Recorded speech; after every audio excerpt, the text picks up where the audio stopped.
Guys, 'di ba, nagpakita na itong si Merly Peregrino or aka Banang, yung bansag natin dati sa event ni Bunso. So that means, ewan ko lang kung agree po kayo sa akin. Siguro na-realize niya na mali siya at gusto niyang bumalik sa community where she belongs, no? Yung dati niya talagang iniidolo itong si Bunso Mings Molino. So, ang maiaano ko lang dito, ma-impart ko lang, hayaan na natin, 'di ba? Kasi may mga sabi-sabing nandito ka na naman, ano bang gagawin mo? Hahakutin mo na naman yung mga natitirang kabunso para magbuo na naman ulit ng team or ipasok mo doon sa nabuo mong community. Hayaan nyo na guys. Anyway, may isip naman tayo mga kabunso, no?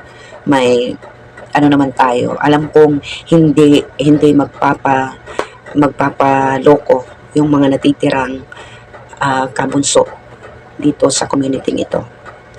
At depende din yan sa magpapaloko, 'di ba?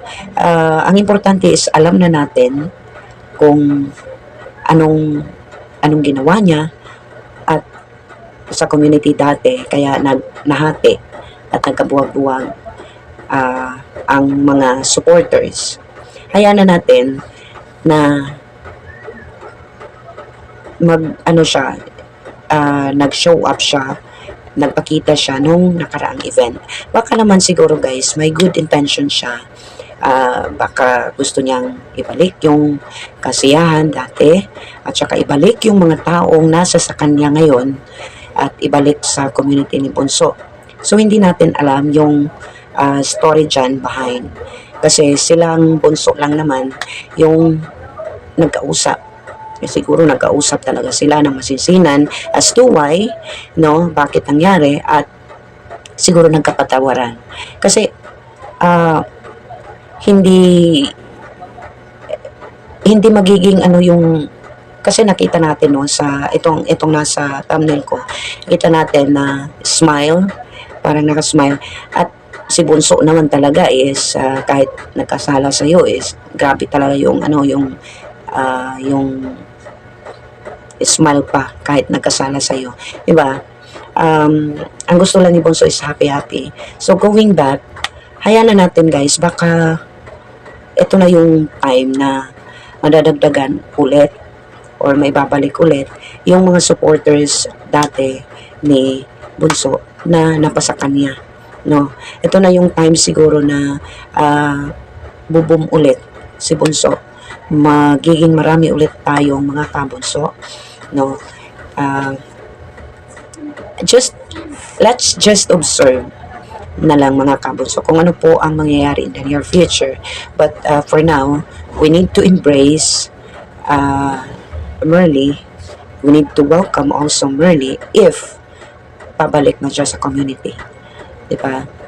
Pero to be honest guys, no, kung ako yung nasa sa kalagayan ni Bunso, kung ako talaga yung nasa kalagayan ni Bunso is may konting hindi ko muna matatanggap yung tao na nag sa akin dati. Pero si Bunso, isang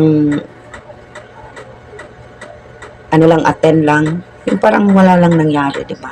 Ganyan talaga kabit ang ating Bunso. Siguro ito na yung time na parang babalik yung mga dating nag-transfer sa kanya. Alam kong meron pa siyang natitira at alam kong nagkawatak-watak din yun yung mga supporters niya sa anong community yung tawag na yun. Nakalimutan ko. Nagkawatak-watak din.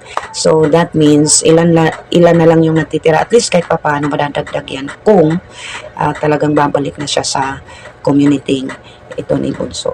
At wala din tayong magagawa guys kung papabalikin itong si Lola ni Bunso kasi founder siya eh. Diba? Wala tayong karapatan. So, what we need to do is we just need to accept na lang at na lang natin siya na forget the past na lang. So, bagay 2026 na eh, 'di ba? Kaibigan, maging ano na lang tayo, maging magkakaibigan na lang tayo. Just love, no hate, 'di ba? So, sana ganun yung yung ibang tao, no, na papalikan ulit, may mag-approach ulit sa'yo, sa akin, yung parang ganyan pa. Ang gaan talaga ng feelings, guys, kapag ganon, na ng isang tao is magpapakumbaba, di ba? Lalo na patanda ng patanda ang panahon, so we need also to do what is right, no? So, yun lang, para sa, sa mga narinig kong comment na pakakakutin na naman, hindi yan mangyayari, guys, no? Hindi naman tayo karamihan, at saka yung mga natitira, rest assured, alam na alam ko na mga matatalino yung mga natitira at hindi sila pa uutok kung ano man po yung isusulsol. Marami ng mga pinagdaanan natin sa community ito. Marami na tayong pinagdaanan, marami na tayong mga narinig against punso, pero hindi tayo nagpatinag, di ba? So that means tayong mga natitira is kahit anong gawin sa atin na pagsusulsol ngayon, hindi tayo matitinag. So, yun lang ang ano ko. So, magmahala na lang tayo, guys. Let's just observe. I-welcome lang din natin kung mapalit man siya. So, let's just, wag natin tarayan. So, kaibigan pa rin yung natin. So, that's all for today. This is Soranday. Once again, God bless sa inyong lahat.